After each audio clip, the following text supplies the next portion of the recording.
Good afternoon, everyone. Thank you for attending the March 4th special meeting of council. I'd like to call the meeting to order at 12:02 p.m. Adoption of the agenda. Be it resolved that council adopt the agenda as amended with inclusion of the following attachment: RFD Petersfield Lagoon Purchase Addendum. Could I have a mover, please? Councillor Dornbos, seconder, Councillor Hunt. All in favor? Those opposed? Hearing none, go ahead. Agenda item 3.1, Petersfield Lagoon Purchase. There'll be a presentation by Peter. Could you please proceed? Yes, sure. Share the screen.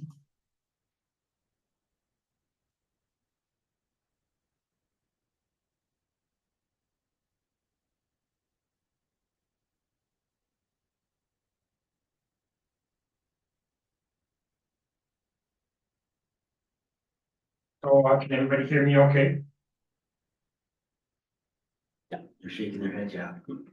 Yes? Yeah. Okay. Okay,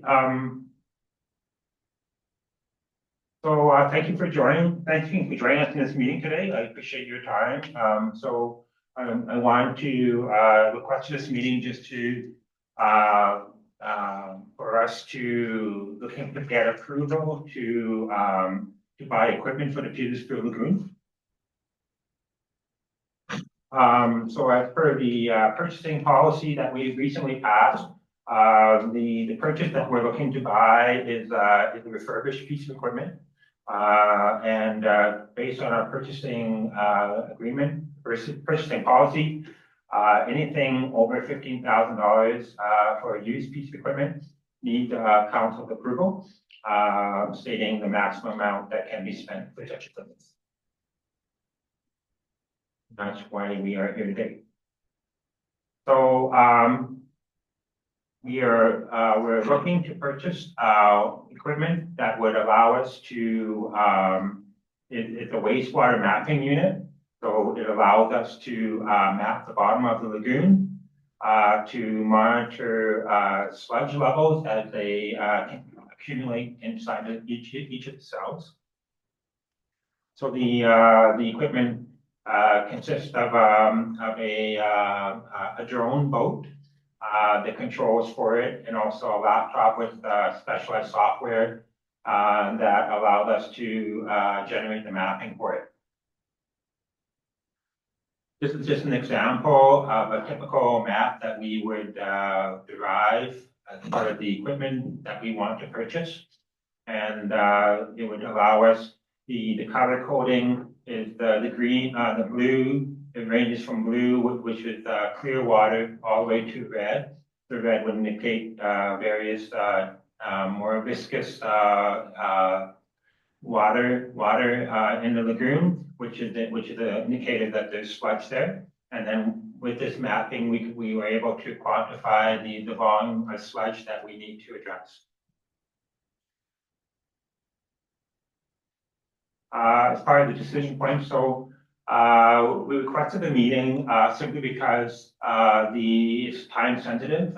We are shopping for throughout Canada and the US for equipment that would be useful for us to use in the lagoon. And so we found this particular piece of equipment. It's a refurbished mapping unit worth $35,000 Canadian with tariff adjusted amount. And we wanted to gain permission to proceed with the purchase of that type of equipment. The equipment itself is lucrative. It's very attractive to other municipalities that have similar lagoons that deal with lagoons. And so we know this equipment won't be around very much longer. Just for comparison, the new mapping unit costs anywhere from $75,000 to $80,000, depending on the vendor in Canada. The particular piece of equipment that we looked at, we're very excited to potentially purchase it, is because it's turnkey. It utilizes a lot of the, it utilizes most of the standard equipment that's used in this type of business. And it's offered at a reasonable price. Myself and my team, we went to wastewater conference last week, where we heard from a lot of industry experts. And part of that was also a trade show associated with that conference. And so we took the opportunity to shop around to see, ask particular questions about the lagoon and how it's what type of tools they use to responsibly to basically operate it properly and make sure that it's in proper health. We talked to a few vendors there that we asked a particular question about mapping of the lagoon. And external contractors are quoting anywhere around $15,000 per cell to do one map that we could use to make decisions. The problem with that is a lot of the deliverables that the contractors offer is not, it's a one-time, it's a snapshot. And we don't own any of the data. We're really reliant on the consultant for that information. So that kind of drove home, I guess, because it's $15,000 per cell, it drove home that with us purchasing this particular piece of equipment, it would pay for itself within 1 year. And then owning the equipment also is a crucial step towards becoming self-sustainable, self-sufficient in operating the lagoon internally. So the vision that we had is to outfit the lagoon facility with critical equipment to achieve long-term sustainable operation and work towards being self-sufficient. I have a vision to develop the in-house technical expertise to make informed decisions using this equipment. So we would own the data, we would own the equipment, we would own the knowledge. We are not relying on other people, other contractors to tell us what we need or how we should approach, how we should collect the data. So we're reducing our reliance on outside contractors that impact the operation and maintenance of the facility. And it also eliminates any concerns we have with proprietary information and a contractor holding the knowledge hostage. We would have to pay for that. Pay additional for that. Also, we have the vision to optimize our operations following the industry best practices, using known equipment in the industry.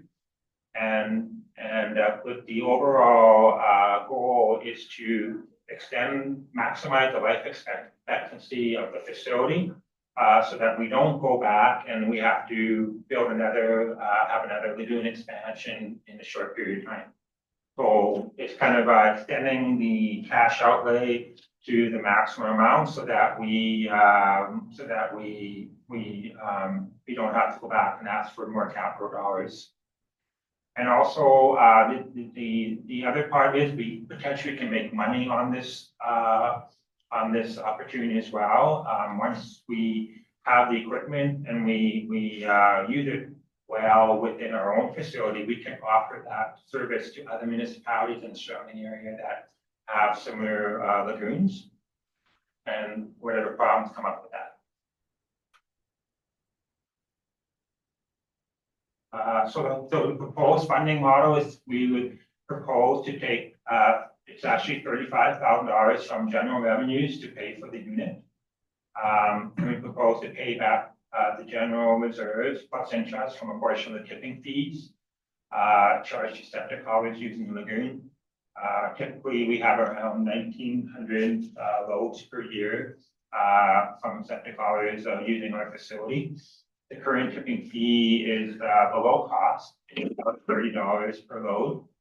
And surrounding municipalities, tipping fees are about $70 to $90 per load. So we're also working on an upcoming tipping fee increase that would include paying back the $800,000 loan that we recently took out to complete the lagoon expansion project. The increase would also address additional capital expenditures to operate the lagoon sustainably. There's a couple other things that I have capital requests for that you will see in the upcoming budget cycle, so that we, such as additional cameras, so that we can enforce our contracts with septic haulers, and also make sure that they are we're not working in the dark. We're not operating in the dark. And also the upcoming tipping fee will also contribute to add to the reserve fund to build up our reserves for future upgrades and renewals, and also pay for the ongoing operation of the facility.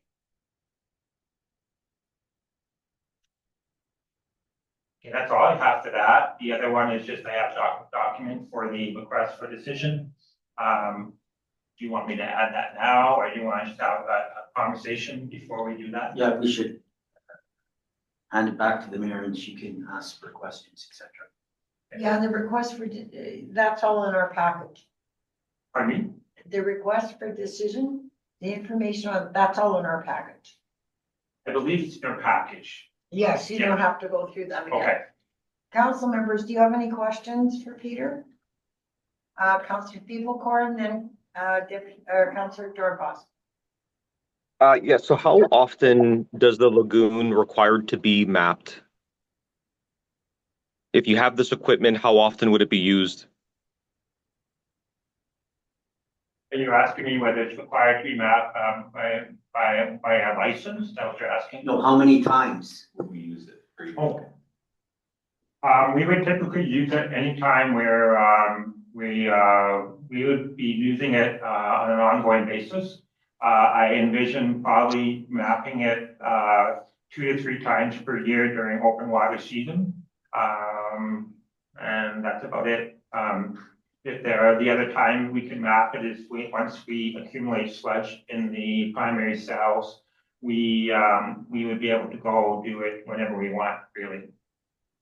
Okay, and then is for the software part of it, is it a one-time fee for the software, or is it like an annual subscription for the mapping part of like reviewing the data? No, the software is all included. There is no subscription. It's pretty much comes with the unit itself. Okay, and then my next question is, does any other RM around us have this equipment, and would it be, was there any thought of cost sharing with another RM that has a lagoon that we could both use the equipment and share the cost?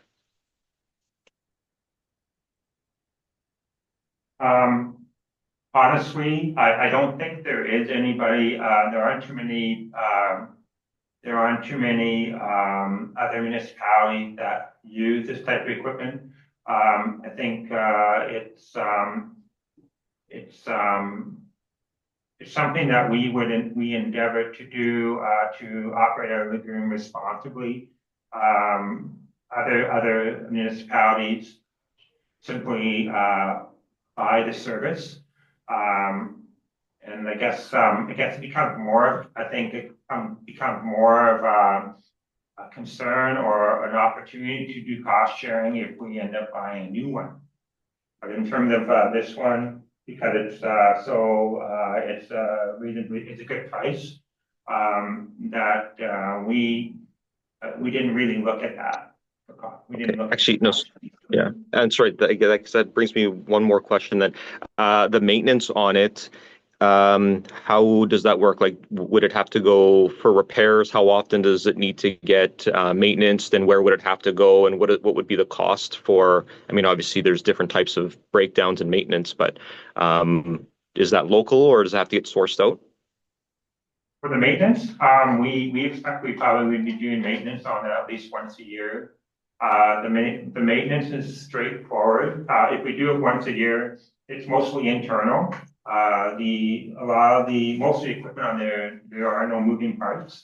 And a lot of the other part is if we end up having to repair one part of it, those type of things are readily available, locally. They're a straightforward piece of equipment. And does it come with warranty or no? It doesn't come with warranty. We asked the question, it didn't come with warranty, right? As far as they inform me that a refurbished unit will not come with warranty, what I've requested for information is this boat is a mix of a refurbished shell, the boat itself, and the inside. A lot of the insides are brand new, like they're brand new sonar equipment and stuff like that, and batteries and a refurbished controller.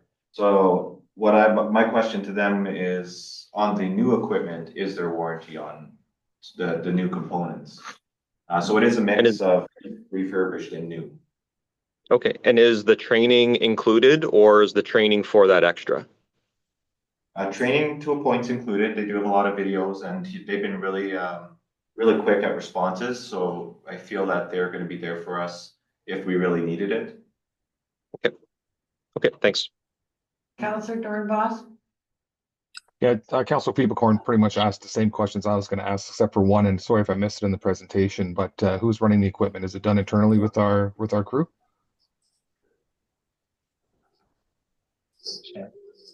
Who's running the equipment? What? Who's running the equipment? Who's running the equipment? Oh, Is Peter? Are you going to be out there?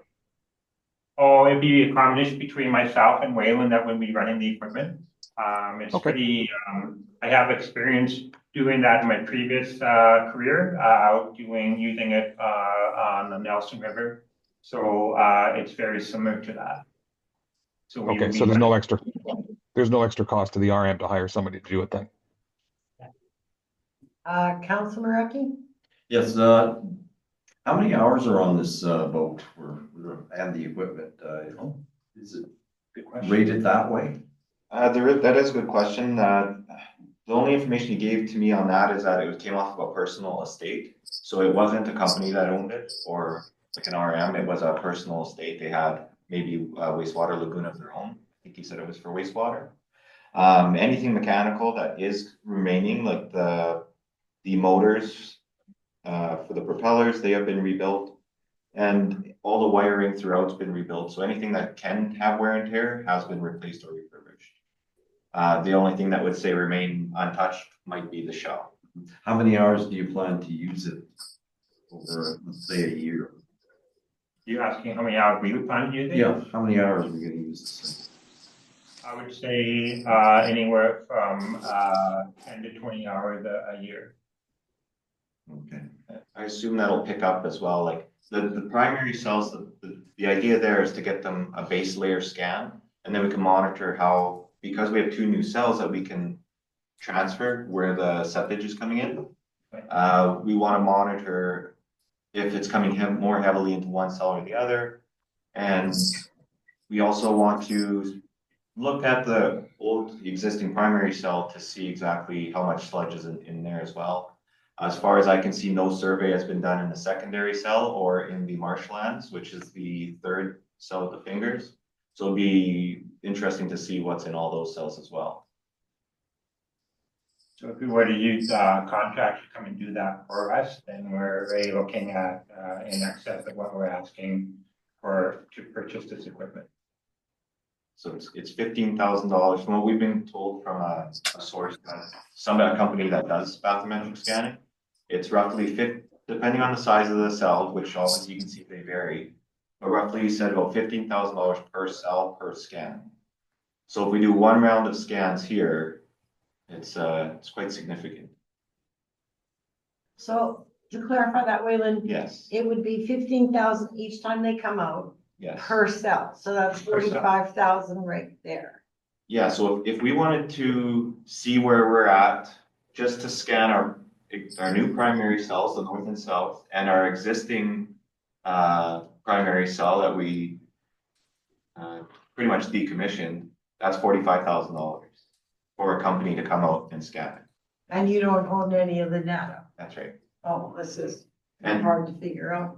And with the treatment that we're looking at, there's a lot of options out there, but let's say treatment costs X amount of dollars, $20,000, just to throw a number.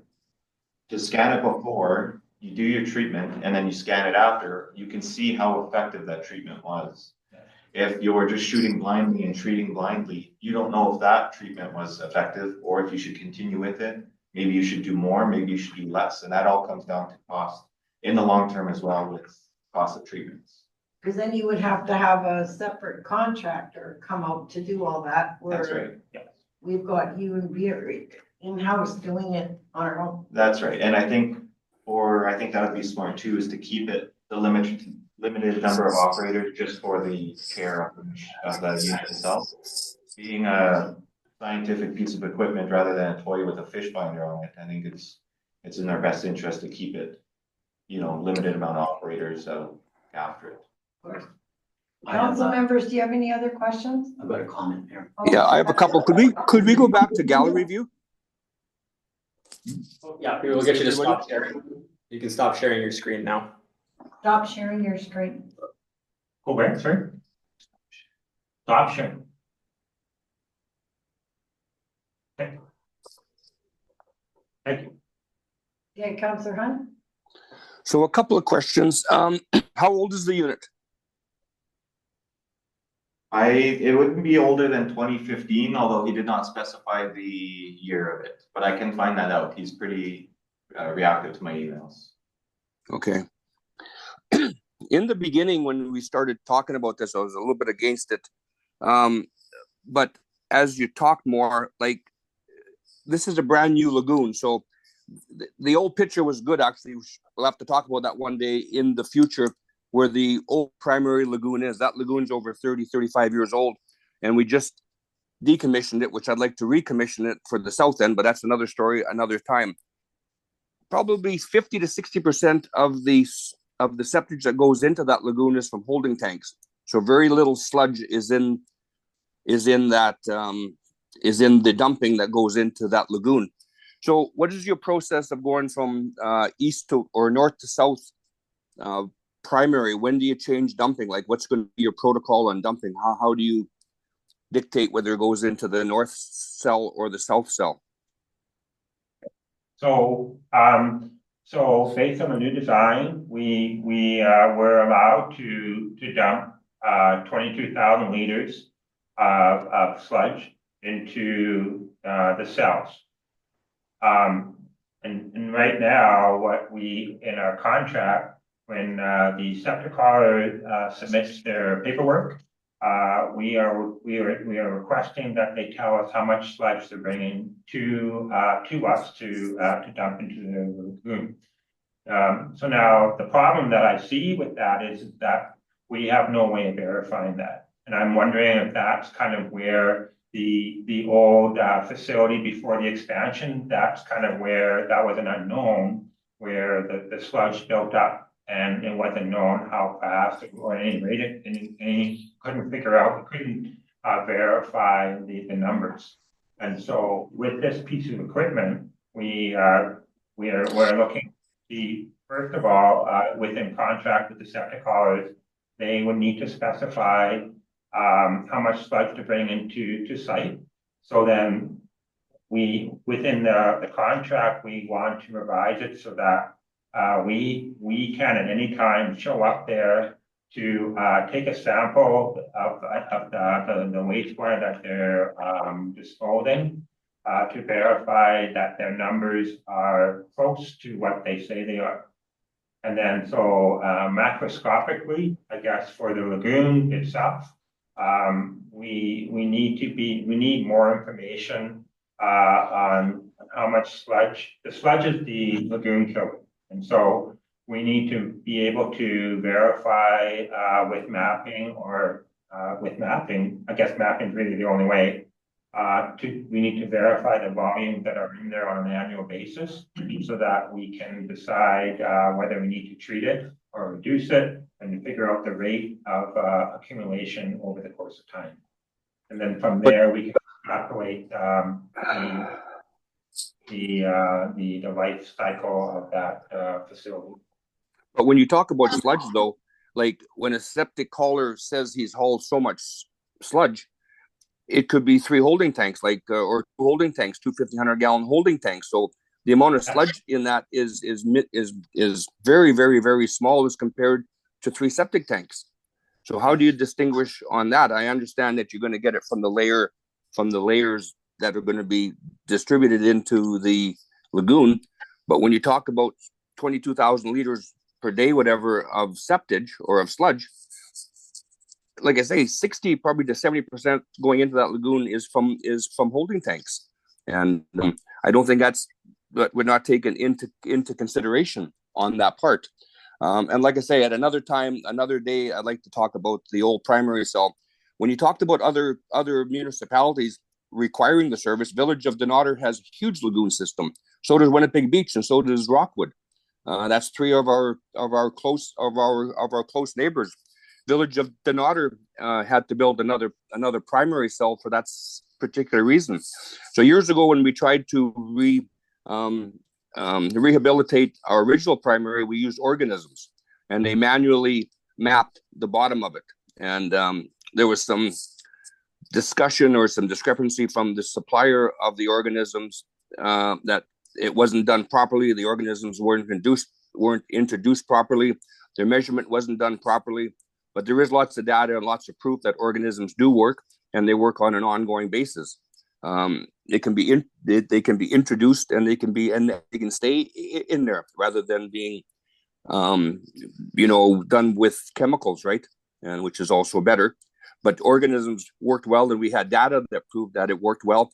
And it's been known that they can almost even empty a lagoon of sludge, the organisms. So it's not that I'm against this. I know we get a baseline from it, but we have a baseline from a new lagoon anyway. And I'd be, I think after 1 year of usage of it, you're going to have very, very minimal sludge, because like I say, that's what you have to distinguish what's going in there, whether it's septic tanks or holding tanks. And the area is 90% holding tanks around the area. So, but anyway, that's some of my comments. Brent had some comments. Yeah, I just want to point out to council that we've been operating a lagoon for a while. We've invested $4.2 million in it. I would say that the value of this lagoon, this asset, is $6 to $8 million. We're looking at a life cycle. We're looking at getting scientific data to make informed decisions, not based on. We don't want to make decisions based on hearsay or this is our best guess. We want to professionally manage this lagoon, and traditionally RMs haven't been professionally managing their lagoons, and it's 2024. You always run the risk that a higher authority could shut your lagoon down or do tests on your lagoon and say you need another upgrade. So we want to be prepared, and we want to manage and run this lagoon the best we can professionally. So what we're doing is mitigating risk and doing the best for our residents and the environment. Waylon has a comment to add. Yeah, so just to even touch back on some of the stuff that Lori brought up, switching from lagoon to lagoon, like north to south, like you asked, a lot of that's going to depend on the flow that comes in from haulers at that time of year. So it all depends on the height of the liquid itself. Like, as the lagoon comes up, we might have to switch cells. When it comes to how much septic is coming in, is we simply don't know. There's no way to police that right now, and honestly, the administrative and manpower would take to police something like that, it just wouldn't make sense. So the only thing we can do is try to be as reactive as we can, not be reactive and wait until the cell is over full, and now we have to do some drastic treatments. And that's why we were looking at exploring this route, so that we can scan it and be reactive if it is getting too overloaded, that we can try and get proper treatment in there before it's too late. And I may add, Mayor, that we don't have a lot of special meetings, and the team brought me back, an opportunity, and Usually I don't go to the mayor and ask for a special meeting, but I recognize the value of this asset and what we had and thought of, I told the team to prepare for this meeting and ask for the mayor to call the meeting and bring bring us all together, busy people together. So it's just important and timely to get a decision from council on this. Counselor Hunt?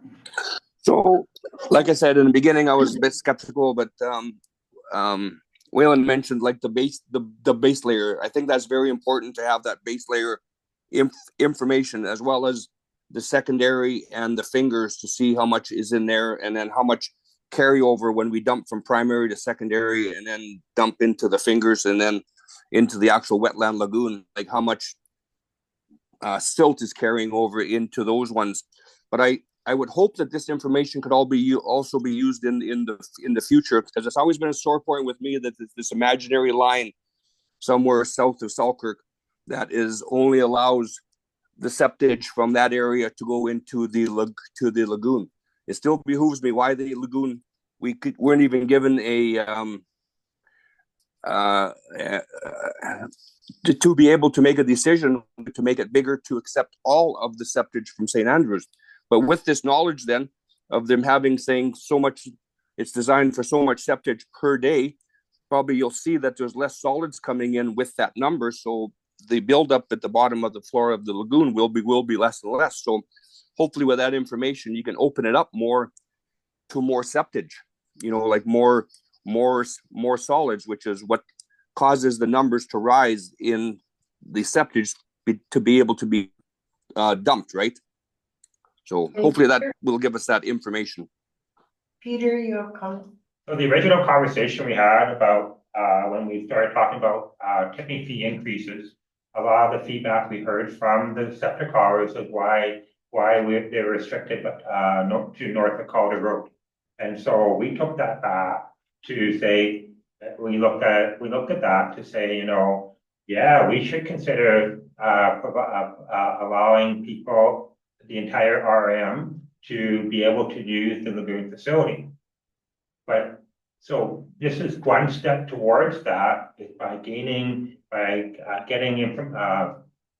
this equipment, and now we have real information to see how much it's being loaded, to figure out whether or not maybe it can handle the rest of the entire RM. So that's something that we kind of put on the shelf until we know more information. And like that's what I mean by that, Peter, is like I say, that information will give us that information, from an engineering standpoint. They sit at a desk and they do numbers, but like Waylon said, we don't know how much is coming in there of septic tanks and how much of septic, and when you haul in from a septic tank, it's 750 gallons of sewage that's been sitting there for years and years, or 2 years, with the liquid being taken off into a field or an ejector system. But like I say, 60% of the holding tanks or the tanks that are coming in there are holding tanks. So hopefully with this information, we can expand that line further to the south to increase the capacity for our residents. Thank you. Councillor Slicker? I would just like to say that I'd like to thank Peter and Waylon for bringing it forward. I agree with the CAO. This is a massive investment for the RM. And if we can own a piece of equipment, let's monitor it and take care of the north, and maybe eventually move to the south, is something that we'll have to look at down the road. I'm not too sure why, for a deal of $35,000 for a piece of equipment that could be $80,000, to me, it's a no-brainer. Thank you. Any other further comments by council? Okay, Councillor Capelcorn. Councillor Capelcorn? Yes. Yeah, great presentation, guys. It sounds like it's a good price based on what it could be if it was new. And how much do you think that this would increase our tipping fees? You mentioned that we're 30 right now. just this purchase alone, you said it's going to increase tipping fees. Do you know what what number would be? And then also you mentioned the 25% tariff in your presentation. Does that factor into the purchase of this equipment? The tipping fees, I guess, there's another thing that goes into the tipping fees that we kind of have to take into account. The other thing is that kind of Brent and I are talking, I guess, it's kind of trying to figure out how fast do we want to pay off this purchase, again, tipping fees. So do we want to pay it off within a year, or do we want to pay it off? Well, I propose that we pay it off over 5 years. So if we pay this $35,000 over 5 years from tipping fees, that would knock it down to just over $3 per tip to over 5 years. I just want to add to that. So we had to take an $800,000 loan out to as 25% or we needed 800,000. We had a shortfall of $800,000 to pay for this upgrade.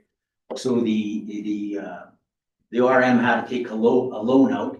We depleted our reserve of close to $1 million. So we have to start putting back into our reserve. So number one is we have to pay the loan back. Number two, you have to start, the RM has to start funding the reserve again. So if we have an emergency, we have a money in the reserve. Or if we get 20 years out, we need an upgrade, we have a start, a down payment to cost share maybe with the province on this. We have to, the cost to run the lagoon. So there's an annual cost to run the lagoon. That's going to have to be included in the tipping fee. And I believe that, so there's a number of things that we haven't increased that tipping fee in a long time. So we'll be coming back to council before the season starts and detailing this and laying it out for you. And we'll be proposing a phase in of increases to the tipping fee, but it's been a number of years. So the cost per tip are probably $60 to $70 per tip. So every time somebody tips into that lagoon, the actual cost is $60 to $70. We're charging $30 right now. So we'll be looking at coming back to council and offering some recommendations and alternatives to the council on how we want to do this. Councillor Hunt? So on that comment, Mr. CEO, like I have no problem, and I know we have to raise the tipping fees, but as long as it's done with information gathered, not just because another RM charges $60 or $70, it has to be factored reserve and also money to pay off the debenture that the RM has taken out to build the lagoon. And Peter's comment, you said pay it over 5 years, but the machine will last over more than 5 years, hopefully. So it could be amortized over 10 years, but again, $2 or $3, $4 a dump for that there machine is minor. But when we go back to the tipping fees, as long as we have solid data to state why the fees are going to be this much money. So thank you. Yeah, we've met with the haulers. So we had all the haulers in this room and we outlined what was taking place, and we also outlined on the rules that we have in place and moving forward how we want to do things. So we're quite aware that this has to be affordable and competitive. So it won't be based on what neighboring lagoons are doing. It will be based on our cost, right? And the costs have to be reasonable and competitive. And we'll have to, come up with solutions for council to look at and make a policy decision on how we want to do this. And that's, I've seen increases in tax bases before in other jurisdictions where they roll out a phase approach, right? So the cost is more, but the impact to the user, would be hard. So you phase in over a number of years. So we're thinking hard about it. We're not taking this lightly, and we know that council will have to to answer to the septic haulers and that's the user is the septic haulers, but then the septic haulers have to go and they charge the residents. So the user of the lagoon is the septic haulers. Yeah, and that's education is a big thing about it, because some septic haulers go out and say we're charging them $30 a load, which is for a 3,000 gallon tank. So it's actually $10,000 or $10 per 1,000 gallons. So then some haulers say, okay, it's $30 a load, which means $30 for your tank, and it could only be a 1,500 gallon tank or 750 gallon tank. So it's education to the residents to be able to I don't know, not question their haulers, but to be educated so that they can converse with the haulers that they're being charged accordingly to what the RM is charging the haulers. So, like I say, thank you. Councillor Dornbos? Before we get too far off topic, can we make a decision on this RFP? Yes, thank you. Any further questions? No. Be it resolved that council approve the purchase of pre-owned bathymetric scanning equipment at a cost of $35,000 to actively monitor sludge levels, which will extend the life expectancy of the Petersfield Lagoon expansion. And further be it resolved that the cost be included in the 2025 budget and recovered as part of the upcoming tipping fee increase. Could I have a mover, please? Deputy Mayor Marecki, seconder. Councillor Schleicher, any further comments? All in favor? Those opposed?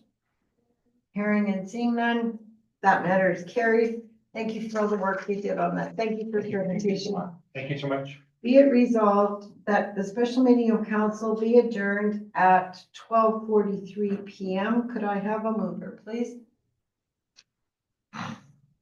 Councillor Feeblecorn moved, Councillor Dornbos seconded. All in favor?